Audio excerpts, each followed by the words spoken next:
itu ternyata 2014 itu sudah mulai 638.000 itu 2014. Ketimpangannya 638.000 kali. Iya, tapi lanjut ke 2018 ya. Iya. 2018 itu udah 650.000 kali. Sudah 650.000 kali. Nah, jadi uangnya itu gede banget.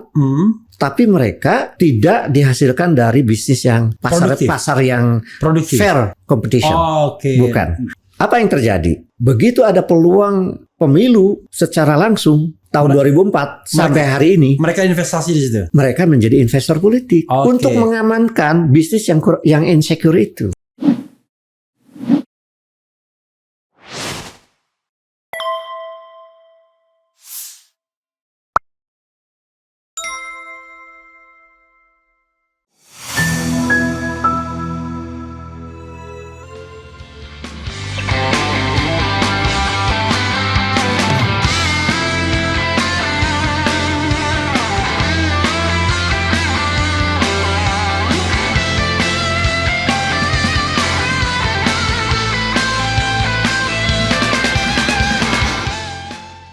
Assalamualaikum warahmatullahi wabarakatuh.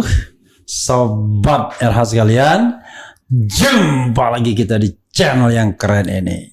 Keren. Saya gebrak mejanya ya pelan-pelan aja karena di depan saya ada seorang Profesor Didin S. Damanhuri. Assalamualaikum warahmatullahi wabarakatuh. Waalaikumsalam. Oke. Jadi sahabat RH sekalian, saya sengaja menghadirkan seorang ekonom ya dari IPB, Institut lupa Pertanian Bogor. IPB University. Sekarang. IPB. IPB University sekarang. Sekarang ini resminya begitu. Jadi namanya tetap institut tapi university. Luar biasa Indonesia ya. Institut fleksibel banget loh. Fleksibel banget, benar. Jadi bisa jadi apa saja kecuali jadi petani gitu. Masih 60%. Masih 60%.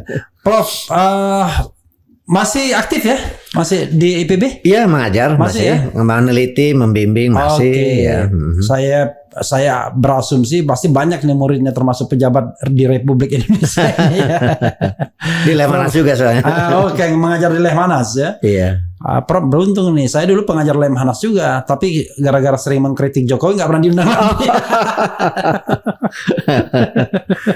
Karena secara ideologis mungkin dianggap saya di strukturalnya, jadi memang di dalam. Memang struktural. Ya, karena Prof ASN kan? Iya. Kalau non ASN memang nggak bisa. Iya. Oke, Prof, saya sengaja mengundang seorang ekonom ya, biar kita bicara dengan fakta dan angka. Kadang-kadang kalau cuma politik kan tergantung interpretasi, tergantung kemana kita mau mengarahkan pisau analisisnya kan. Tapi kalau ekonomi ya bisa juga bad news or good news, black perspective, white perspective.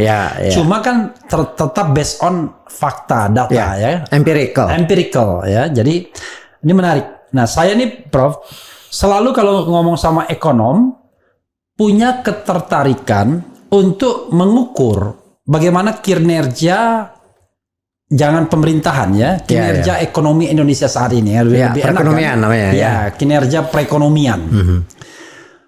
Maksudnya apa? Ya kita kenali kelemahan kita apa, kelebihan kita apa, kemudian tantangan kita apa, kemudian opportunity kita apa ke depannya. Dan saya menganggap bahwa ekonomi itu harus dipersembahkan untuk keadilan dan kesejahteraan. Kan? Exactly. Ya, jadi karena itulah ekonomi konstitusi kan, ekonomi yang sejahtera dan adil. Betul. Nah, jadi kalau adil saja tapi miskin kan nggak enak juga. Nggak enak juga. Tapi kalau sejahtera tapi jomplang ya nggak enak juga. Lebih nggak enak lagi. Lebih nggak enak lagi karena makan hati. Makan hati. Walaupun kita tetap punya pendapatan yang baik, cuma kalau jomplangnya jauh kan tetap makan hati. Oke. Dan akan memunculkan pasti masalah-masalah sosial ya. Prof, saya tadi baca ya apa yang di-share Prof mengenai bagaimana perekonomian terakhir ini yang kelihatannya Prof bandingkan dengan Orde Lama. Ya, Orde Baru. Orde Baru. Dan pemerintahan SBY juga mungkin ya. Ya. Saya agak shock. Karena data Prof mengatakan ekonomi Orde Baru itu lebih baik. Bisa dielaborasi Prof. Apalagi Prof mengatakan dengan mengutip Jeffrey Winters bicara mengenai Waduh, Indeks oligarki. iya, indeks oligarki. Luar biasa ini ada indeks oligarki. Dan ketimpangannya 1 juta kali lebih sekarang. Iya, betul. Bisa dijelaskan, Prof? Iya, begini. Jadi ekonomi itu memang di era modern ya, itu terutama sejak tahun 50-an mulai diukur yang sifatnya makro ya, itu yang disebut dengan produk nasional bruto atau GNP ya, GDP ya. Nah, jadi itu untuk melihat bagaimana kekayaan nasional sebuah negara begitu, produksinya dari berbagai sektor dan nanti menghasilkan apa yang disebut produk domestik bruto gitu ya. Nah, dari tahun ke tahun itu bisa diukur yang disebut dengan pertumbuhan ekonomi itu. Jadi GDP misalnya 2023 dibandingin 2020 lalu akan menghasilkan misalnya terakhir ini adalah 5,02% lah begitu ya, terakhir ini begitu. Pertumbuhan kita ya? Ya, tapi 5,02%. Itu tahun berapa? Tahun 2022. 2022 ya, 2023 kan angkanya belum ada. Ya, belum ada. Nah, tapi pertanyaannya tidak boleh hanya berhenti misalnya pertumbuhannya itu lebih dari 5%. Lumayan tuh. Di dunia ini kalau mau dilihat itu di antara negara berkembang yang cukup tinggi. Kalau negara maju itu kan di bawah 3%, 2% udah hebat sekali. Iya. Karena size-nya udah gede. Jadi naik 1%, 2% tuh jadi gede banget gitu. Kalau negara seperti kita yang sekarang ini GDP-nya itu 1,3 triliun dolar. Jadi nomor 15 di dunia memang. Oke, makanya kita masuk G20 ya. G20. Jadi Tetapi G20 itu ya karena penduduk kita banyak. Banyak sebenarnya. Kalau dibagi oleh 272 juta itu masih 4 ribuan lebih sedikit. Bayangkan 4 ribuan lebih sedikit. Dolar ya. Iya, saya ke Austria, Prof. Itu GDP-nya waktu itu berapa ya? 50.000. Iya memang. Singapura lebih shocking lagi saya, 75.000. Iya. Ada Finlandia di atas 100.000 lah. Iya. Saya shock jadinya. Jauh sekali tingkat kemakmuran kita. Iya. Jadi itu dibagi dengan jumlah penduduk. Nah, itu mulai kelihatan apa namanya objektivitasnya. Tetapi ada yang lebih tajam lagi, yaitu yang disebut distribusi pendapatan. Bagaimana yang 1,3 triliun dolar, 1.300 triliun dolar itu di antara 272 juta penduduk. Itu ada satu buah teori yang disebut yang paling sederhana aja lah. Ada kurva Lorenz namanya. Kurva Lorenz. Iya. Yaitu melihat distribusi pendapatan dibagi 5. Di 5 decile. Jadi yang 20% paling tinggi, kemudian 20% yang menengah nanti kemudian yang paling bawah itu 20%. Nah, ini terakhir ini 2022 ini itu sudah di atas dan ini namanya rasio Gini pengeluaran lagi. Rasio Gini pengeluaran. Itu 0,4. Itu 0,4. Termasuk timpang. Iya. Padahal yang namanya orang kaya kan kadang-kadang dia makannya juga sama dengan kita kan. Iya. Tapi kalau pendapatan beda tuh. Iya. Dia pengeluaran belum tentu dia jor-joran juga kan. Iya. Makan tukang beca misalnya, maaf ya. Itu kan bisa habis sehari katakanlah mungkin 10.000 ya. Atau 15.000 gitu. Tapi kalau makan ya paling ya 5 juta kan. Kalau misalnya citi gitu. Masih 5 juta. Coba kalau dibandingkan pendapatan 15.000 ke 1 juta sih. Tapi kalau pendapatan lebih timpang lagi. Sangat timpang banget. Itu kan yang rata-rata orang miskin itu kira-kira sekarang ini 500-an ribu lah. Pendapatan per bulan. Nah, coba bayangkan dengan orang kaya. Orang yang 5% super kaya itu. Yang katanya pendapatannya triliunan per bulan. Iya. Itu yang tadinya nggak masuk 20 orang terkaya tiba-tiba masuk tuh. Iya. Nah, itu bayangkan itu 1 tahun dia memperoleh ini 1 bulan mungkin triliun juga. Jadi misalnya kalau rasio Gini ya ketimpangan tuh 0,4 sekarang ya. Kurang lebih. 02 ya lebih. 4 0,402. Nah, Oke. gitu. 4 lah, 0,4 lah. 0,4 ya. Oke, kita objektif karena kecil pun karena angkanya kan Harus signifikan. ya. 0,402 Ya, ya. 402 ya. Ya, 402 itu kalau kita ukur dari pengeluaran. Iya. Dimana makan orang kaya sama makan orang miskin itu nggak beda-beda amat. Saya punya pengalaman nih, Iya, mahasiswa yang saya bimbing ini. iya, Kalau sekitar 0,4 rasio Gini pengeluaran, iya. rasio Gini pendapatannya mendekati 0,5 tuh. Oke. Hati-hati, karena Pakistan pecah dengan Bangladesh ketika ketimpangan. ketimpangan di mana kira-kira rasio Gini-nya itu Iya. kira-kira 0,5. Oke. Hati-hati tuh. Dan sekarang juga mungkin orang saya lihat ya, saya kan suka bergaul tuh sama tukang sepatu lah, kaki lima dan sebagainya. Itu sekarang ini menurun sejak COVID dan belum pulih mereka. Yang Belum menurut pulih apa? mereka. Pendapatan atau daya beli? Dua-duanya dong. Memang yang paling objektif daya beli tentu Daya beli saja. objektif kan. Objektif paling daya beli tentu Iya. saja. Dari pendapatan sama, saja. Tapi harga naik ya. Iya. Sama Karena aja bohong. nanti dibanding kan, Iya. kalau petani misalnya itu ada yang disebut dengan nilai tukar petani. Jadi berapa dia pendapatan per bulan, Ya. tapi di pengeluaran untuk konsumsi, untuk sekolah anak, untuk kesehatan gitu, itu mengalami penurunan Oke. terakhir ini, beberapa tahun Jadi terakhir ini. istilahnya power, Tapi apa buying power ya? iya, Apa istilah apa namanya? ekonominya? Pokoknya purchasing Purchasing power. power. Purchasing Purchasing power. power. Ya, purchasing Nah, power. Kalau menurut Bank Indonesia, rekening di atas 1 miliar justru naik pesat Naik pesat. di era COVID ini. COVID. Sampai sekarang ini. Nah, oleh karena itu nanti akan ketemu tuh pertama gini, dari rasio Gini pengeluaran saja waktu 2020 itu 0,38. Itu udah naik ya. Apalagi kalau sudah pemilikan aset lahan, pemilikan aset finansial, dan indeks oligarki tadi. Oke, tambah timpang. Iya, jadi gini. Jadi indeks oligarki ini kan baru di introduksi. Jangan cepat-cepat Prof. Oke. Soalnya nanti pemirsa akan bingung kan? Gitu. Oke, kita Iya. kita pelan-pelan dulu di rasio Gini ya. Ya. Jadi rasio Gini itu adalah rasio untuk mengukur ketimpangan. Ya. Cuma dalam konteks Indonesia agak cheating sedikit Iya. karena diukur dari pengeluaran. Ya, umumnya negara lain tuh pendapatan. Pertanyaan saya adalah kenapa tidak diukur dari pendapatan? Nah, ini pernah saya diskusikan ya, karena saya pernah nyusun Laboratorium Ketahanan Nasional ya di Lemhanas itu. Kan itu ngundang BPS. Saya tanya tuh kepala BPS tuh beberapa kali bahkan. Iya. Itu kenapa sih kalau seperti rada tadi cheating tadi gitu? Kenapa nggak pendapatan aja lah gitu? Ya rada ngelak sih, tapi gini katanya. Satu-satunya yang masih mungkin di Indonesia ini pakai proksi pajak namanya. Oke. Nah, tapi itu ya nggak tahu katanya belum Nggak jelas juga. Tanda petik belum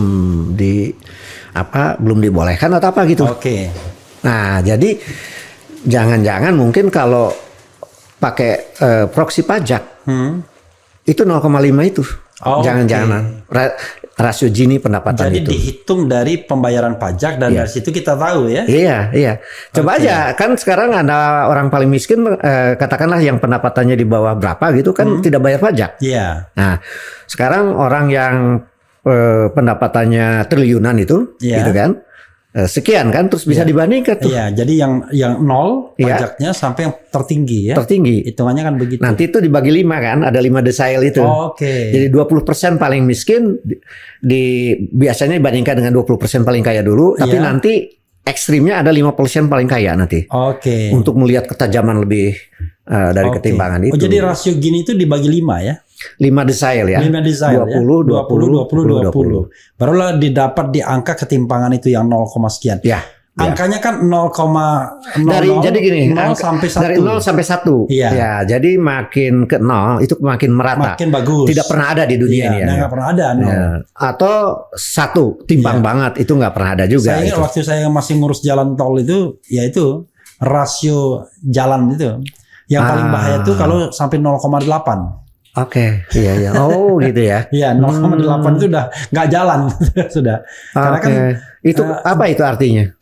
kan kalau nggak mungkin 1:1 antara kendaraan dan jalan. Iya ya, oke. Kalau rasionya 1 kan berarti kan nggak ada ruang lagi di jalan itu. Kalau yang saya dengar katanya evolusi jumlah kendaraan dengan panjang jalan kalah oleh jumlah transportasi ya, katanya begitu ya. Iya. Jadi kalau kita bicara rasio di situ ya, kalau 0,8 ya kira-kira 80% kan. Jadi jalan itu kita bayangkan kalau ada sebuah jalan dipenuhi 80% mobil, iya bisa stuck ya. Iya, bisa stuck ya. Jadi makin rasionya, tapi kita tidak mau juga rasionya 0,1 misalnya atau berarti kan jalan tol itu kan nggak dilalui orang, nggak dilalui kan. Oke, tapi itu another story. Oke, ini rasio gini ya. Oke, kan Prof mau mengambil jalan penyelesaian di rasio gini ini atau mau move ke tempat lain dulu sebelum kemudian kita akan ngambil solusi. Begini, kan ketimpangan yang makro itu tadi pakai rasio Gini, tapi juga rasio Gini ini suka dipakai untuk lahan, untuk lain-lain juga ya. Tapi begini, biasanya kalau ketimpangan itu memburuk ya, mulai 0,4 itu misalnya dan mengarah ke 1 tadi, itu ada hubungannya juga dengan katakanlah daya beli. Kalangan bawah, itu ada hubungan. Jadi nanti juga dengan pengangguran dan jangan lupa pengangguran di Indonesia ini nggak boleh hanya diukur oleh yang disebut pengangguran terbuka, yang sekitar sekarang ini 6%. Itu open unemployment, benar-benar nggak kerja. Dari seminggu yang lalu itu benar-benar nggak kerja. Tapi di Indonesia problemnya adalah pura-pura bekerja. Iya, jadi dia sekarang ini bahkan ada yang disebut pengangguran terdidik ya. Itu makin tinggi. Itu mereka yang mungkin lulusan perguruan tinggi hebat di Indonesia ya, entah sebut saja apalah, entah ITB, UI, UGM, tapi dia mungkin Gojek, Gokar. Gitu. Itu kan pengangguran tersembunyi sebenarnya. Pengangguran tersembunyi. Artinya, yaitu dia punya pendidikan yang S1 misalnya, tapi bekerja tidak sesuai dengan pendidikan. Bekerja untuk tamatan SD pun bisa. Bisa, kan? Iya itu. Nah itu ternyata tren pengangguran terdidik itu makin naik sekarang ini. Jadi kalau yang ini lagi S2 di bidang komunikasi publik ini pengangguran tersembunyi atau enggak? Enggak, Bro. Dia digaji secara layak. Iya. Tapi memang nanti ada ukurannya tentang berapa seminggu dia bekerja, itu ada hubungannya juga. Lalu pendapatan juga memang itu dikaitkan. Nah, itu satu ya. Jadi ketimpangan itu nanti akan bisa dikuak gitu. Itu kita bicara tentang perspektif ketimpangan. Nah, untuk menyelesaikan problem ekonomi ini kan kita nggak bisa langsung selesaikan ketimpangan. Kita harus bergerak di tempat lain dong. Betul. Nah, profesor mau bergerak ke tempat lain, tapi selesaikan dulu ketimpangan. Tadi ada ketimpangan yang katanya indeks oligarki itu, menarik tuh. Iya, jadi indeks itu dulu ya. Langsung tajam dulu nih. Nanti yang kurang tajamnya nanti supaya kita optimis nantinya. Jadi ini agak pesimis memang. Jadi sebelum sampai ke indeks yang paling ekstrim, indeks oligarki yang mungkin terburuk di dunia sekarang. Tetapi juga misalnya ketimpangan konsumsi. Gitu loh. Ada lagi ketimpangan lahan. Rasio Gini lahan itu 0,68. 0,68 sangat buruk itu, sangat buruk itu. Di atas 0,6 itu sangat dari buruk. Orang yang nggak punya lahan sampai dengan yang makan lahan. Makan lahan. Padahal ada 3,3 juta yang bermasalah lahannya malah dibebaskan kemarin. Atas nama undang-undang Omnibus Law itu. Nah itu lahan misalnya. Enak banget dia ngerampas lahan dalam tanda kutip, tapi tiba-tiba malah dibebaskan. Iya, atas nama undang-undang lagi. Atas nama undang-undang. Oke. Tapi kemudian dari situ juga kita bisa melihat ketimpangan yang saya sebut ekstrim tadi. Jadi begini. Karena itu menggambarkan namanya ketimpangan aset. Yaitu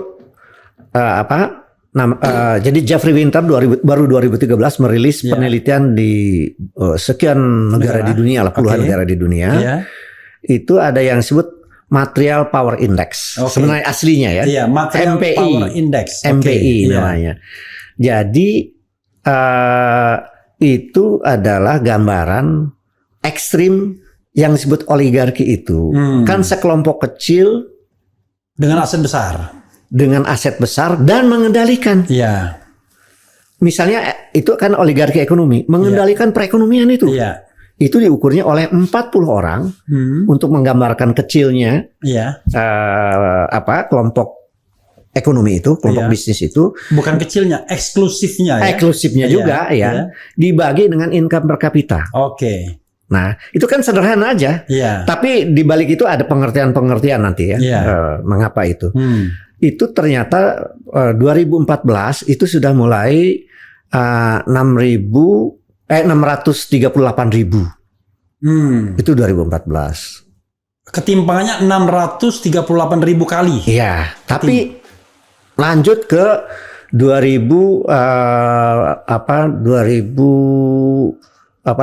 ya. 2018 itu udah 650.000 kali. Sudah 650.000 kali. Jadi kita ini bicara tentang ketimpangan ya. Ketimpangan di mana orang yang super kaya menguasai perekonomian. Itu inti dan timpangnya dengan yang paling kecil itu 658.000 kali. Iya, karena yang paling kecil itu diwakili oleh income per kapita tadi yang $4.000 tadi.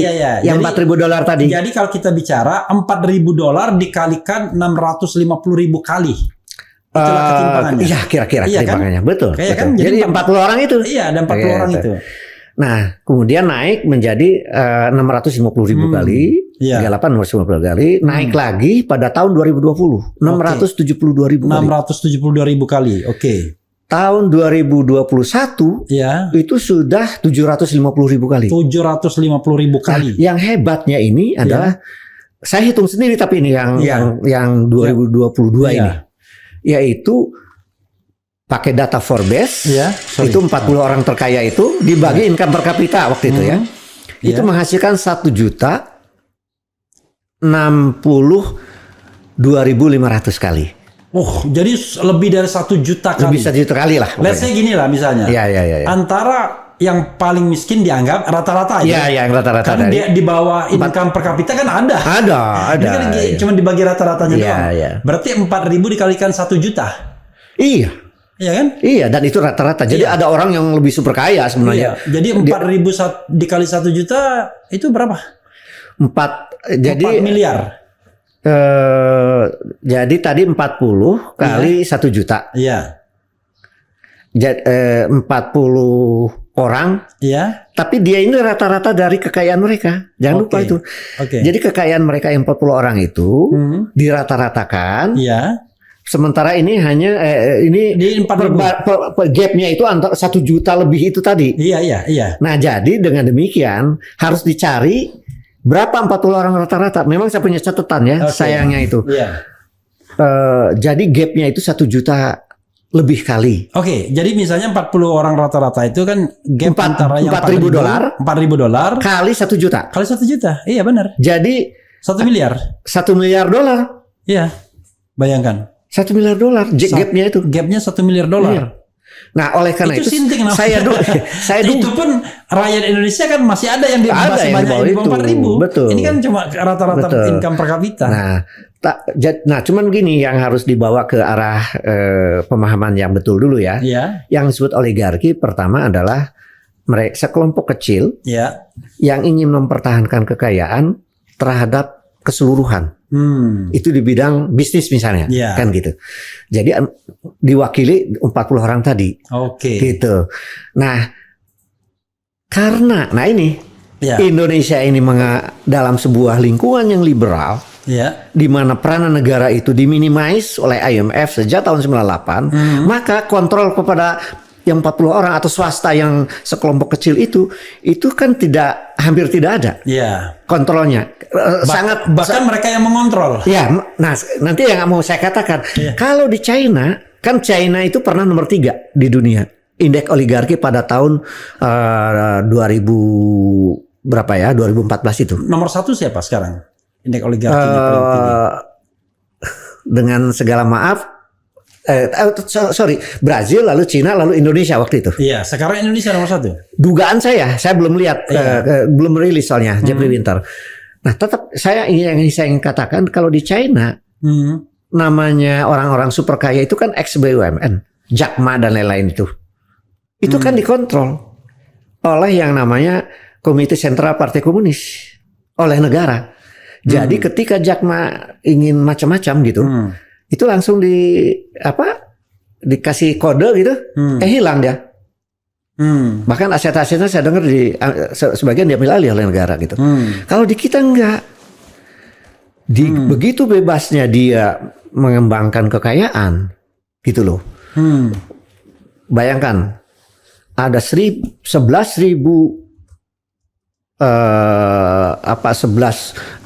triliun omset perbankan yang beberapa ribu konglomerat itu memperoleh 82%. Itu dari bank, belum dari pasar modal, dari ini. Mereka bikin macam-macam gitu, yang belum tentu sehat juga. Oke. Bisnisnya itu. Nah, jadi uangnya itu gede banget, tapi mereka tidak dihasilkan dari bisnis yang pasar yang produktif. fair competition. Bukan lobby, tapi dari lobby. Maaf saja, itu yang 3,3 juta hektar yang tiba-tiba diputihkan oleh negara itu kan tidak governance. Dan hampir semua HGU dari sawit dan batu bara itu umumnya kurang governance. Nah, jadi uangnya itu gelap-gelapan semua itu. Iya, uangnya itu umumnya, maaf ya, orang super kaya itu sebagian besar itu kurang nyaman, insecure. Oleh karena itu dia insecure dengan perubahan. Ya, pastilah kan. Common sense-nya begitu. Common sense-nya begitu karena dia merasa tidak karena efisiensi dan bisnis lalu fair competition, tidak. Umumnya tidak. Apa yang terjadi? Begitu ada peluang pemilu secara langsung. Tahun 2004 sampai hari ini mereka investasi di situ. Mereka menjadi investor politik untuk mengamankan bisnis yang insecure itu. Intinya adalah mereka tidak berharap ada perubahan.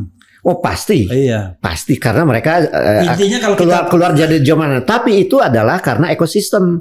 Tapi saya punya keyakinan, seandainya ekosistemnya diperbaiki, di mana mereka itu adalah fokus untuk menjadi pemain industrial dengan diberi insentif, sementara partai politik yang masuk DPR, parliamentary threshold yang 8 itu biaya negara penuh saja udah. Tidak usah kan win-win tuh. Jadi tidak ada yang dirugikan sebetulnya. Itu yang saya usulkan namanya reform nanti. 9 ya kalau nggak salah. 8. 9 dong. Oh 9 ya. Oke. Jadi PDIP, Golkar, Gerindra, Nasdem, PKB, PAN, kemudian bukan dulu yang besar dulu, PKB, Demokrat, kemudian PAN, P3. Ya, Demokrat, PKS, PAN, P3, 9 ya, oke.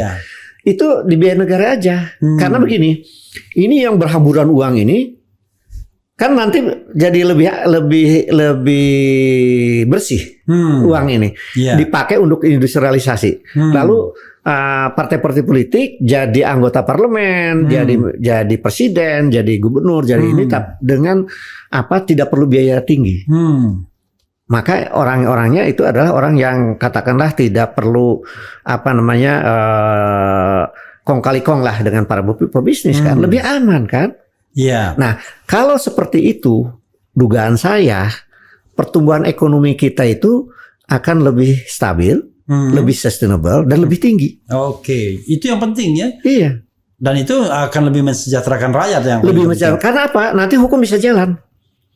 Kan tidak ada konflik of interest dong. Anggota DPR kayak untuk legislasi masa membolehkan 3,3 juta dibebaskan misalnya pada bermasalah. Enggak dong, dia pasti anti itu. Sebenarnya paling lebih bermasalah itu ya undang-undang Minerba. Nah, iya. Yang dimana konsesi yang harusnya sudah berakhir dan kembali ke negara tiba-tiba hidup lagi. Itu juga 20 tahun lagi. Undang-undang KPK pun yang lama dia tenang aja kok nggak ada masalah dia. Bisnisnya juga dia fokus kepada industri. Orang politik juga fokus kepada pelayanan publik dong. Oke. Itu yang saya bayangkan ya. Jadi ideal, orang gitu. politik itu fokus pada kehidupan politik yang lebih sehat, lebih demokratis, lebih terbuka, transparan gitu. Iya. Orang bisnis pada kehidupan bisnis yang profesional. Iya. Dan dia lebih enak, nggak diburu-buru orang partai. Iya, nggak dijadikan sapi perah. Dia nggak sapi perah kan? Lebih nyaman tidurnya. Iya. Walaupun mungkin angka ketimpangannya lebih rendah kan begitu. Angka ketimpangan lebih rendah. Iya. Hanya memang gini, ada ini. Iya. Ini yang sekarang dia di elit-elit ini. Iya. Itu kan banyak memperoleh rezeki nomplok. Iya. Dari legislasi lah. Iya. Dari kunjungan ke daerah lah. Iya. Dari macam-macam lah. Pokoknya dari pergaulan politik. Pergaulan politik. Itu pernah bocor kan yang artis mantan istri. Jangan sebut. Pokoknya itu kan. lah. Ya. Ya, itu kan. Itu katanya bersih berapa? Sekian ratus M katanya kan. Dengan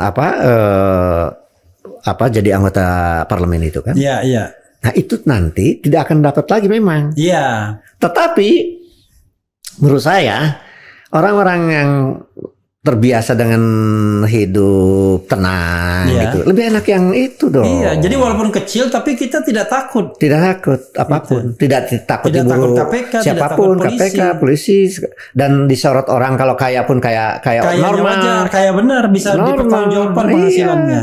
Itu yang saya bayangkan. Nah, itu ininya infrastruktur politiknya dan bisnisnya dan ekonominya. Nanti ujungnya pertumbuhan lebih berkelanjutan, lebih stabil, lebih sustainable dan lebih tinggi kalau menurut saya. Jangankan ini dengan segala kritiknya zaman era 70 sampai 98 kan 7% lebih pertumbuhan ekonomi. Sekarang 5% cuma. Sekarang cuma 5% rata-rata. Zaman SBY 6% rata-rata ya? Iya, 6% rata-rata. Jadi dulu itu 7,5% bahkan.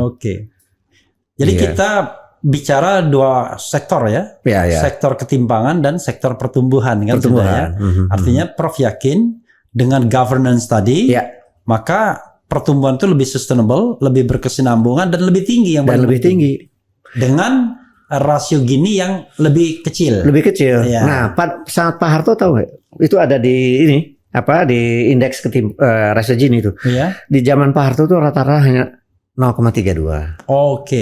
Lebih yang terkecil berapa kita indeks rasio waktu Gini? Zaman dulu pernah di bawah 0,3 juga pernah. Tapi rata-rata lah 0,3. 0,402 ini tertinggi ya?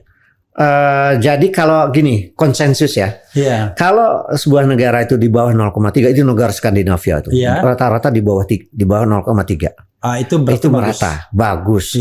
Pertumbuhannya tinggi. Rata-rata itu Finlandia, Swedia, Denmark, Islandia, Norwegia. Rata-rata tinggi. Income per kapitanya sangat tinggi. 100.000 US dollar. Di atas 100.000 juga ada. Lebih merata. Lebih. Nah ini happiness indexnya pun paling tinggi. Indeks kebahagiaan. Kebahagiaannya bahkan yang agak mengagetkan. Islamicity Index tertinggi di dunia itu Denmark. Jadi justru sangat Islami dia. Sangat Islami. Ininya ya agama publiknya, muamalahnya. Muamalahnya. Jadi saya kan pernah Islam itu kan bukan berarti Islam, tapi sesuatu ya itulah yang dikendaki oleh Islam. Begitu. Kan salam. Salam itu bahagia, selamat, macam-macam ya kan? Selamat dan sejahtera. Salam sejahtera. Dan saya pernah ke sana. Pernah tapi salah satu negara ya di Finlandia malahan saya. Itu IPM tertinggi ya kalau nggak salah. IPM itu indeks pembangunan manusia. Pembangunan manusia. Jadi mereka itu juara-juaraan tuh. Ada yang Islamicity Indexnya yang paling tinggi di dunia itu Denmark. Islamicity Index Islamisasi atau Islamicity. Islamicity Index itu yang bikin siapa? Sekelompok intelektual Muslim maksudnya. Campuran. Yang konsen terhadap kesejahteraan. Berbasis saya lupa ya saya lupa. Tapi intinya ada ya. Ada lemaganya. Ada lemaganya. Kalau IPM kan World Bank. itu untuk mengoreksi dari PDB per kapita itu. Iya. Nah, tapi ini bukan yang pasti bukan World Bank, Islamicity itu. Tapi indeks kebahagiaan itu ada World Bank-nya juga kalau nggak salah. Tuh. Nah, saya ke sana, jadi 2 hari gitulah ya. Ke Denmark? Bukan, Finlandia. Finlandia. Finlandia itu kan beda dikit aja dengan Denmark ini ya tuh. Islamicity Index-nya atau kebahagiaannya tuh ini. Eropa Utara ya. Eropa Utara. Iya. Itu saya sengaja tuh jam 1 malam 2 malam tuh jalan kaki itu di Helsinki itu. Beberapa teman gitu. Ada orang perempuan gitu ya, habis kerja apa gitu, pakai sepeda, tenang aja dia. Tenang aja. Itu satu. Jadi rasa aman. Oke, security-nya tinggi. Security-nya sangat tinggi untuk perempuan padahal yang paling risky kan. Iya. Terus kemudian salah satu ukurannya yang lain adalah kecepatan menangani kalau orang itu ada kecelakaan, trouble lah, kecelakaan atau apa itu kecepatannya tuh diukur. Jadi ditangani oleh kalau ke rumah sakit itu di emergency cepat sekali dengan kesiapan dokternya dan lain sebagainya gitu. Ada sekian ukuran lah. Itu menarik sekali. Jadi saya juga pernah merasakan itu. Suasana yang disebut dengan aman, damai, salam gitu, yang disebut Islamicity Index itu. Atau kalau kita baldatun thayyibatun wa ghafur itu ya ini baldatun thayyibun. Jadi negara yang makmur, adil, gemar ripah jinawi kan gitu. Diridho Tuhannya memang yang duniawi saya kira diridhoi karena mengamankan seluruh manusia kan. Iya. Gitu aja. Prof, oke, kita mau bergerak ke isu lainnya. Tadi sudah isu ketimpangan dan pertumbuhan. Apalagi isu yang paling penting untuk ditengahkan untuk melihat ekonomi Indonesia hari ini? Nah, jadi plus tadi indeks oligarki tadi plus ya. Ya, sekarang tadi ada oligarki tadi. Jadi ada ketimpangan yang ekstrim itu indeks oligarki. Tapi kita bagaimana lebih detail memahami Indonesia dari sisi kelebihannya gitu. Oke. Oh, Prof mau bicara kelebihannya ya? Ya, kelebihannya. Silakan. Pertama dari sisi pertumbuhan, kita harus bersyukur di era COVID ini kita termasuk yang waktu resesi pun hanya minusnya kan hanya 2%. Negara lain di Asia Tenggara ini ada yang 15%, Malaysia itu dan lain sebagainya. Itu tapi gini, saya mau kritis sedikit. Kan teorinya kan kalau nggak salah, kalau pertumbuhannya tinggi ya resiko minusnya juga tinggi gitu ya. Ketika COVID. Ya betul. Jadi kalau tetapi begitu kita masuk ke era recovery, lumayan kan, 4-5%. Jadi bagus. Nah, nanti ada juga kritiknya di situ. Mengapa bisa begitu gitu? Satu memang harus diakui dengan segala COVID itu kan, dengan segala perdebatannya, kekurangannya, akhirnya tertangani kan. Itu satu, tertangani COVID itu kan luar biasa. Kita memang masih masuk bukan orang yang paling bukan negara yang paling baik. Kalau masalah masih 20 negara yang relatif buruk juga ya. Tetapi adalah relatif buruk untuk penanganan COVID secara keseluruhan. Itu masih termasuk. Jadi bukan 100 yang kan ada 100 buruk lalu ada beberapa negara yang baik. Kita belum masuk yang buruk. Belum masuk yang baik. Bukan. Tetapi adalah juga tingkat kematian yang tidak terlalu tinggi dibanding negara lain dan lain sebagainya. Nah, tetapi di saat itu saya masih ingat tuh 2022, 2021 itu ternyata dikala kita lagi repot itu dengan COVID itu orang harus isolasi dan lain sebagainya, harus berobat, harus pakai masker. Itu tingkat tolong menolong. Dia tinggi banget orang masyarakat kita itu. Yaitu the most negara yang paling dermawan kan dipilih oleh the Economic Intelligence Unit. Dan itu sebenarnya sudah modal sosial kita. Modal sosial kita. Ini mohon maaf, Prof. Maksudnya dari pemerintahan itu modal sosial itu memang sudah ada. Udah ada.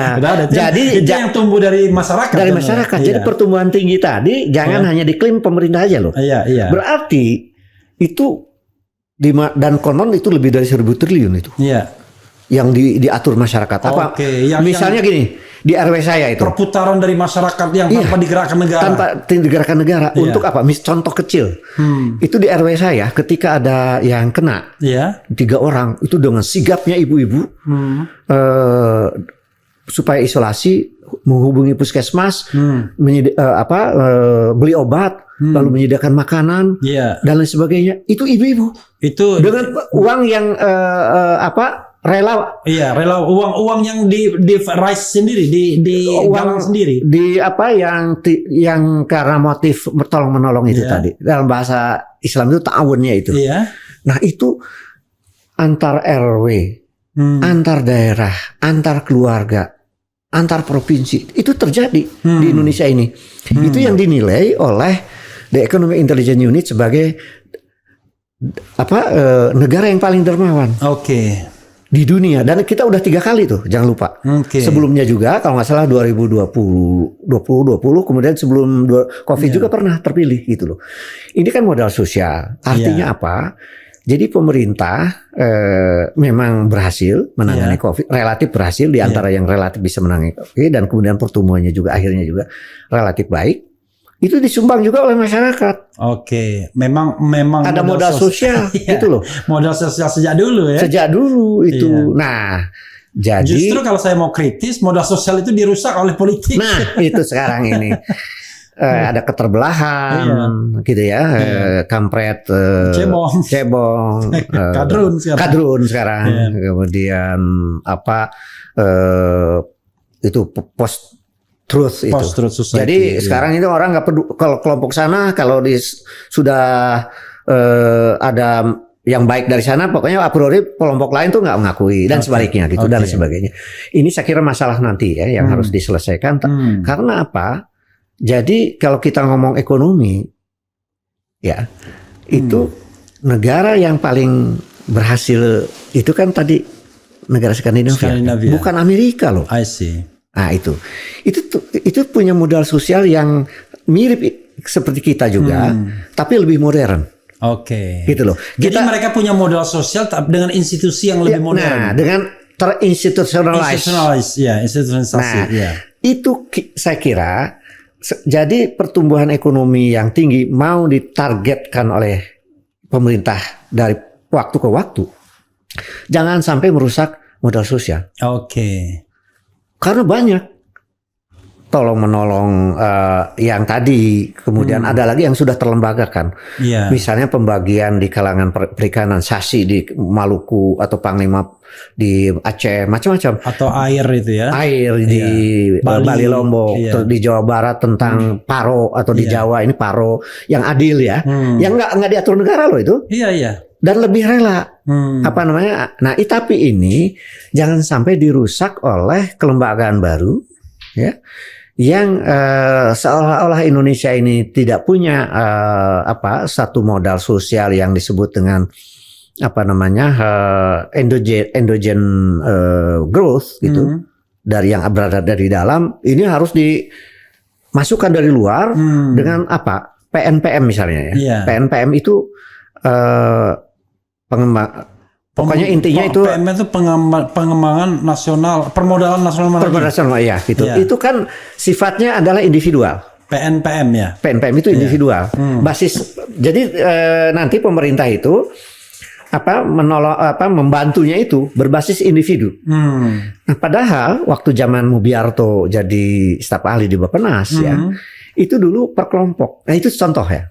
Jadi pertumbuhan ekonomi mestinya disesuaikan dengan kekuatan dalam yang ada di Indonesia, terutama dari sisi modal sosial tadi. Itu saya makanya punya gagasan Nusantaronomik itu loh. Jadi jangan diindividualisasi. Ya itu. Jadi jangan dikira segala hal itu berbasis individu itu bagus. Ada. Kalau Bung Hatta mengatakan individualita itu oke. Jadi itu misalnya inovasi di perguruan tinggi, kemudian mandirinya orang untuk punya kemajuan dalam bisnis boleh, tapi ada berbagai fenomena di dalam masyarakat secara keseluruhan yang itu harusnya direvitalisasi. I see. Direvitalisasi. Kadang-kadang kita kan tidak percaya dengan kelembagaan masa lalu. Ya. Kemudian diseragam. Ada contoh zaman Soeharto kita kritik. Apa itu? Berasnisasi kan. Dulu, Oke. iya. Jadi Dulu orang suruh itu makan beras semua. iya, dulu Padahal Papua itu apa makannya dulu? sagu. Iya. Kemudian jagung, misalnya Gorontalo ataupun Lampung atau Sumatera yang lain dan sebagainya. Padahal menurut satu disertasi yang mengatakan bahwa beras itu paling tinggi glukosanya. Iya, banyak trigger penyakit gula. Iya. Makanya di Depok itu ada 1 hari tanpa beras gitu. Oh iya, itu menarik gitu. Betul. Saya pernah dengar juga itu. Iya. Itu. Jadi gagasan-gagasan yang begini harus dibangkitkan. Jadi pertumbuhan ekonomi itu tidak semata-mata hanya soal infrastruktur habis-habisan gitu kan. Kemudian investor asing gitu kayak gitu-gitu loh. Itu investor asing itu sebenarnya pelengkap. Infrastruktur penunjang. Iya, tapi dan itu harus memihak kepada ekonomi rakyat, bukan memihak semata-mata melancarkan impor. Iya. Jadi harus ada affirmative policy. Iya. Supaya sumber-sumber pertumbuhan itu dari kekuatan dalam, bukan kekuatan luar. Luar itu melengkapi. Kalau kesan saya memang pemerintahan Presiden Jokowi from the beginning sudah begitu kan? Iya. I'm waiting for your invest ya kan? I'm waiting you to invest in Indonesia ya kan? In Indonesia. Padahal Pak Faisal sudah memberikan bukti-bukti. Sebenarnya Faisal Basri.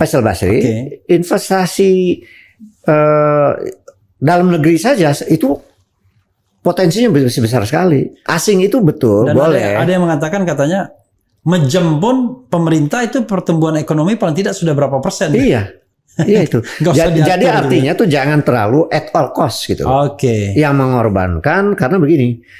Ternyata menurut data ya. Jadi investasi asing yang masuk itu umumnya sangat padat modal. Dari Nah, itu ada data pertumbuhan ekonomi sejak reformasi, di mana sumbangan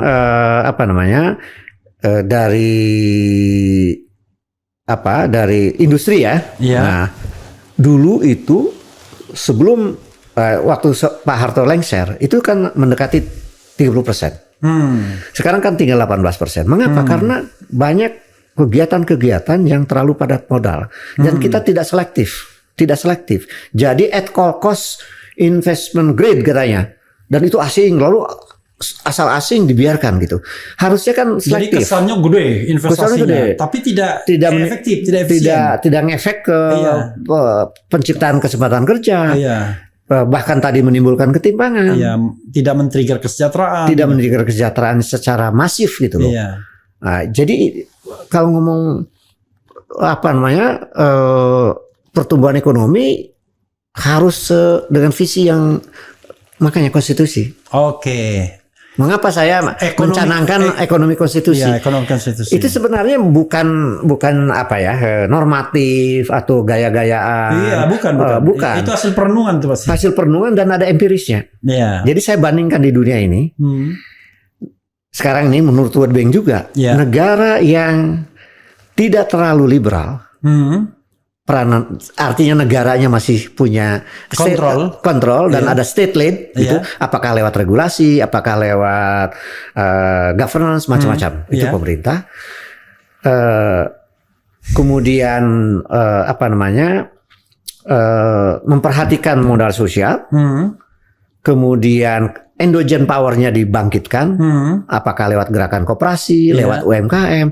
Itu ada 2 profil di dunia ini yang lebih tinggi dari negara-negara yang lebih liberal. Itu apa? Jepang sama negara Skandinavia. Itu lebih perform gitu loh di dalam pertumbuhan ekonominya, tapi juga kesejahteraan masyarakat bawahnya.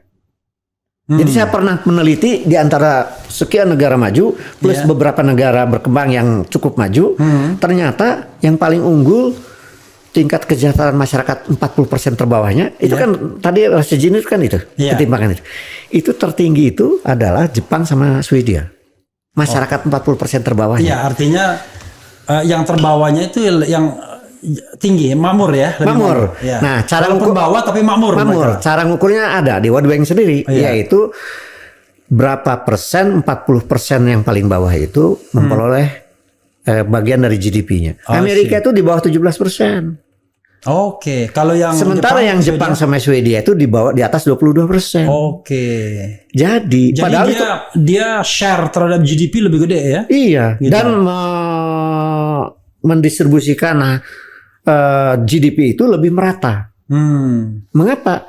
Ini Jepang sekarang, belum dibahas tadi. Skandinavia kan udah kita bahas sedikit ya. Tapi Jepang coba lihat, itu perusahaan besar yang namanya disebut Zaibatsu itu ya, apakah itu Toyota, misalnya kalau permobilan ya, Honda dan lain sebagainya, elektronik juga nama-nama besar lah. Itu umumnya mereka itu hanya core-nya aja produksinya itu. Tapi komponen-komponennya diproduksi oleh UMKM. Jadi ada yang disebut dengan subcontracting system, bahkan ada undang-undangnya. Undang-undangnya, sehingga keterlibatan UMKM di segala macam cabang industri itu sangat tinggi. Itu adalah dibangkitkan dari tradisi kerjasama mereka. Modal sosial yang guyub, yang oleh disebut kita tuh gotong royong di kita itu, tapi dilaksanakan secara modern oleh Jepang. Yang namanya subcontracting system itu. Jadi segala yang Zaibatsu besar itu disumbang. Sebagian komponennya itu apa saja, mobil, elektronik, apa gitu, telekomunikasi itu diproduksi oleh UMKM gitu loh. Dan itu tradisi Jepang, tradisi konsensus, tradisi kerjasama. Di kita disebut gotong royong. Jadi pertanyaannya mengapa kita harus jauh-jauh mencontoh yang terlalu liberal? Padahal nilai itu ada di kita. Ada di kita. Nah, itu. Tapi kalau saya lihat kan bukannya kabinet kita ini kabinet gotong royong, namanya dulu ya. Namanya. Oh, sekarang Indonesia Maju. Indonesia Maju. Dulu tapi pernah gotong royong. Ya, tetapi ya slogan aja. Slogan aja. Jadi yang terjadi malah dirusak oleh adanya buzzer influencer kan. Dirusak itu. Untuk mengamankan proyek-proyek katakanlah infrastruktur atau apa, mungkin supaya tidak dikritik, kalau asing terlalu besar juga tidak dikritik, diamankanlah. Padahal itu menurut saya tidak secure kan, tidak secure dan merusak modal sosial kita. Saya membayangkan gitu. Ya di dalam sebuah insecurity seperti itu kan, para industrialis ini, para oligarki ini kan berpikir kan something happen to this country, lari dia. Iya. Bahkan sekarang udah ada yang menjadi warga negara Singapura kan itu. Konon katanya sudah menyiapkan infrastruktur untuk lari juga ada katanya. Ada itu. Jadi mereka tidak mau padahal kesalahan yang sama terjadi padahal lagi. Kalau gagasan yang saya maksud tadi ya, bayangkan kalau yang disebut dengan pebisnis besar itu yang kita sebut konglomerat lah. Jangan sebut oligarki itu kalau itu. Konglomerat, perusahaan besar ya, korporasi besar lah. Itu mereka diberikan tempat yang terhormat sebagai pemain industri. Diberikan insentif pajak, insentif kalau riset sekian diberikan kemudahan dan sebagainya. Ada market intelligence keluar negeri, negara ikut bantu dan sebagainya, macam-macam insentif. Dan mereka diberi juga kalau perlu award. Mana yang tingkat digitalisasi yang paling tinggi, mana tingkat inovasi yang paling tinggi, mana ekspor yang paling tinggi, mana yang memberikan genuine kesempatan kerja. Tidak dibeli. Selama ini kan award sering dibeli. Iya. Kesempatan kerja yang paling besar gitu kan. Menampung UMKM yang paling ini atau kerjasama dengan UMKM. Kan nanti kemitraan juga gitu kan. Coba kalau itu fokus ke situ, nggak usah cawe-cawe kepada politik. Iya. Kan dua-duanya jadi rusak, bisnisnya rusak, mereka memang super kaya, politiknya didikte oleh mereka gitu loh. Kan itu tidak happy. Jadi semuanya nggak happy kalau menurut Padahal saya. kalau mereka bekerja secara profesional dan diberikan insentif oleh pemerintah ya tetap bisa maju. Iya, dan mereka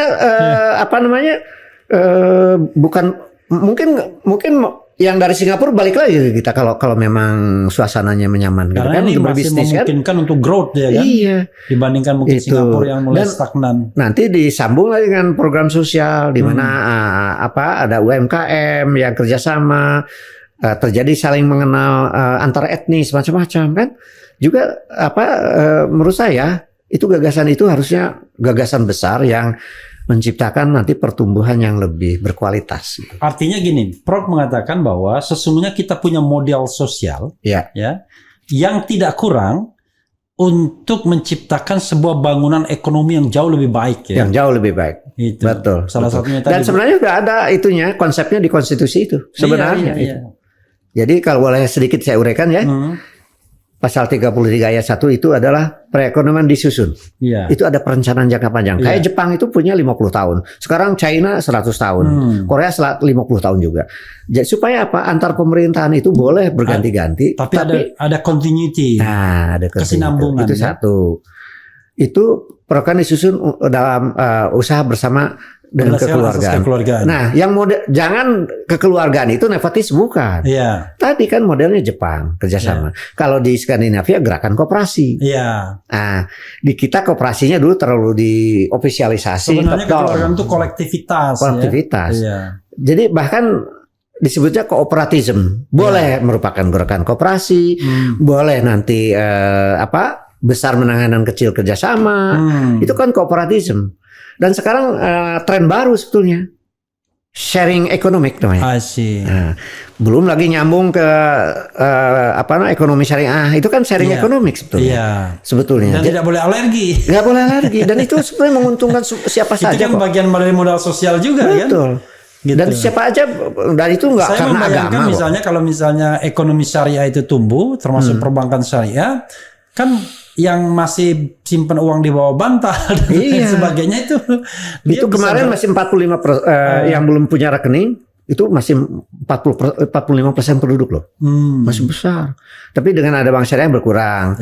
Tapi memang bank syariahnya itu harus serius mengalokasikan dana pihak ketiganya yang disebut dengan musyarakah mudharabah untuk gerakan sektorial lah, UMKM segala macam. Artinya tetap harus ada perbaikan-perbaikan di segenap sektor. Iya itu.